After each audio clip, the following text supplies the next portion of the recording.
Have you ever visited your grandma around the holidays and on her coffee table see a giant winter display made out of ceramics and you want to play with it, but your grandma smacks your finger with a spoon? What if I were to tell you that LEGO makes a winter display set every year? They've done all sorts of things such as the holiday train, North Pole, Elf Clubhouse, Winter Market, and Gingerbread House, and when you put them together, you can make your own winter village out of LEGO. Today, I'm taking my husband's terrible LEGO display and making it into something I can show guests without severe embarrassment. We got this display case from Walmart, and the deal was my husband could decorate with his LEGO as long as it looks nice.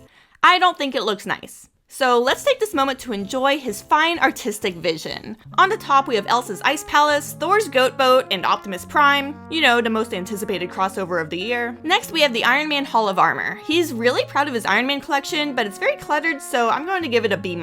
We also have some assorted Mario sets, just chillin'. And then my personal favorite, 3 Batmobiles and a train track. Followed by another non-finished Mario build and some more junk. So we're gonna put all of this nonsense away, and now let's build a winter display. But before we do, this video took a lot of time, money, and 2 mental breakdowns, so please consider subscribing. The LEGO sets I'm working with here are the Holiday Train, Fire Station, Gingerbread House, Elf Clubhouse, Santa's Visit, Holiday Main Street, and I'm throwing in the Home Alone house and Hogsmeade from Harry Potter. For the top shelf, this is what I want to see. Make it classic North Pole. Put some candy canes, gingerbread house, some elves hanging out, and Santa Claus. To accomplish this, I'm using the Gingerbread House and the Elf Clubhouse. On the second shelf, I want to use our Winter Village train set to make a scene similar to the Polar Express. Throw some trees in there, call it a day. Now for the third shelf, I want your basic Hallmark town. You know where there's a woman and she's in the big city and she's doing some businessy things all day and she works hard, but then she has to go to a small town for business where she meets some guy and he helps her learn that life isn't all about business. There's more to it than just business. And he's like, why don't you spend the holidays with me? But she's like, no, I have to go do business stuff. And he insists, and then she calls her boss and says, no, I'm not doing business for you anymore, I'm doing new business. And then she goes to be with that guy she met 5 hours ago and they live happily ever after. You know, one of those little villages. And the sets I think would be perfect for this are the Fire Station and a Holiday Main Street. Then we'll put the Home Alone set next, mostly because it's big and I don't know where else to put it. Seems like the right time of year to use it.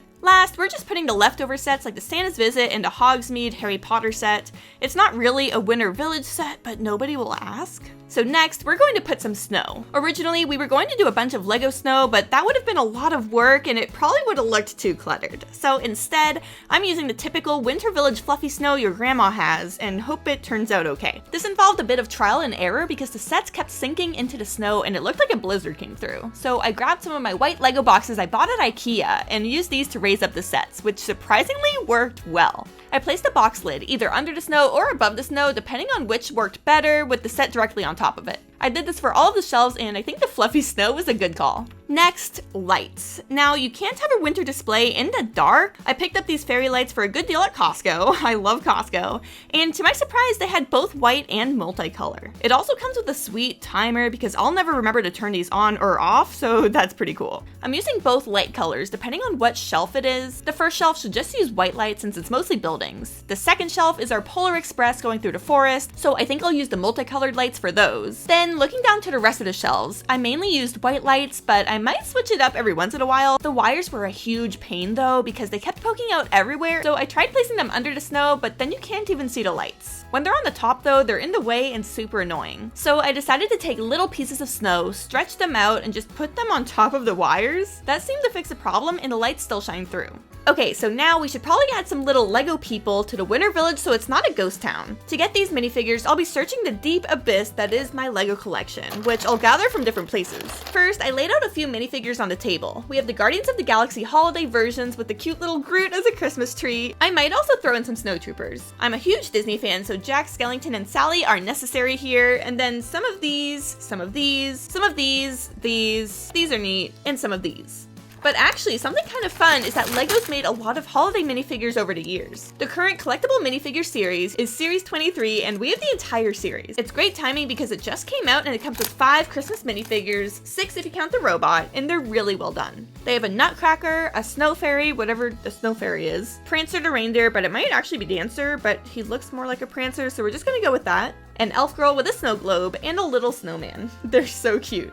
and a giant turkey, but wrong holiday. Then we have all of the figures that came with the Winter Village sets. And hey, if you're looking to get more figures like these for your Winter Village, I have a great app for you. Today's video is sponsored by Whatnot. Whatnot is an auctioning app for all sorts of collectibles, from Funko Pops to Disney merch, Loungefly, trading cards, action figures, sports memorabilia, but also my obvious favorite, Lego. You're able to shop all sorts of Lego goodies on the app from different sellers, and there's tons of minifigures being auctioned off constantly. Whatnot is a great place to hunt for deals on retired or new sets, as well as individual minifigures. I've been using the Whatnot app for about a year now, and I found some great deals on most wanted minifigs, and it's also a great place to shop for holiday Lego sets and figs this time of year. I've personally done a handful of selling streams as well as co-hosted streams over the last year, and it's always a blast. So make sure to download Whatnot today if you haven't already, and use my personalized link down in the description to get $15 off your first purchase, and be sure to follow me so you stay up to date with when I'm streaming. Also, I have a second link below that'll fast track your seller application if you're looking to start selling on Whatnot. And now, let's get back to placing the minifigs in the Winter Village. At first, I was a bit worried about how I was going to place all these figures on the snowy cotton, but then I remembered I had these. They're little white cloud pieces, and they actually worked out great. On the top here, we have 4 minifigures living in the house. Mommy, Daddy, sister, and that awkward uncle who always wants to talk politics around the holidays. We'll also throw in some elves here. My husband really wanted to give them bows and arrows like in Lord of the Rings, but we decided not to. So for the Polar Express, I don't have any weird minifigures with those CGI glossed over eyes from the movie, but here's some reindeer and white Chewbacca. Now, the Hallmark Town. Originally, I wanted to include the tram here, but it's too cluttered, so I'm just gonna take it out so we have more room for a town square, including the ice skating rink.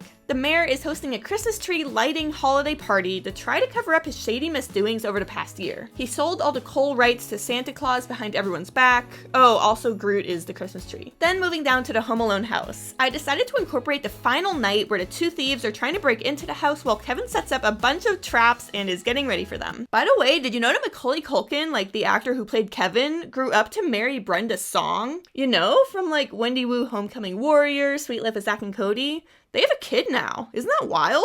Good for them. Anyways, down to the final floor. It's a bit more peaceful, so I wanted to add some chaos, but I also wanted to keep the innocent charm of the scene. We'll have some kids throwing snowballs, making snow forts, maybe some artillery, snow nuclear warhead. Well, actually, maybe no snow nuclear war. My husband wanted to add that part, but I'm vetoing that. And then we'll have a bunch of characters running around. So now, here's the final product. At the top, we have the North Pole. Doesn't it just give you the warm and fuzzies? I love how this level turned out. I was also able to squeeze in Santa's workshop in the back, and the lighting turned out really nice. Next is the Polar Express going through the forest. This one isn't as flashy, but it's still magical to me. Plus, I was excited to use the official Lego Christmas trees. Then looking at the Hallmark Town, this was so much fun to build, and this is where you would probably find me drinking hot cocoa, watching the Groot Christmas tree lighting. I loved bringing out some of my favorite minifigures for this one, especially the Disney ones. Down to the Home Alone level. I really liked that I was able to add some fairy lights inside the build to bring it to life. The wires do stick out a bit, so just ignore it, but I did what I could with it. I also added some extra trees in the back there to fill in some of the gaps. It seemed a bit plain before. Finally, on the bottom, we have the Harry Potter, Star Wars, Christmas crossover kind of thing going on where snowtroopers are taking over Hogsmeade. I imagined this looking more like a snowball fight, but instead it's just kind of like a Hoth attack scene. Either way, I had a lot of fun putting this together. Let me know down in the comments below which is your favorite level of my Lego Winter Village, and also this took forever, so please subscribe. Thank you everyone so much for watching, happy holidays, and I'll see you next time.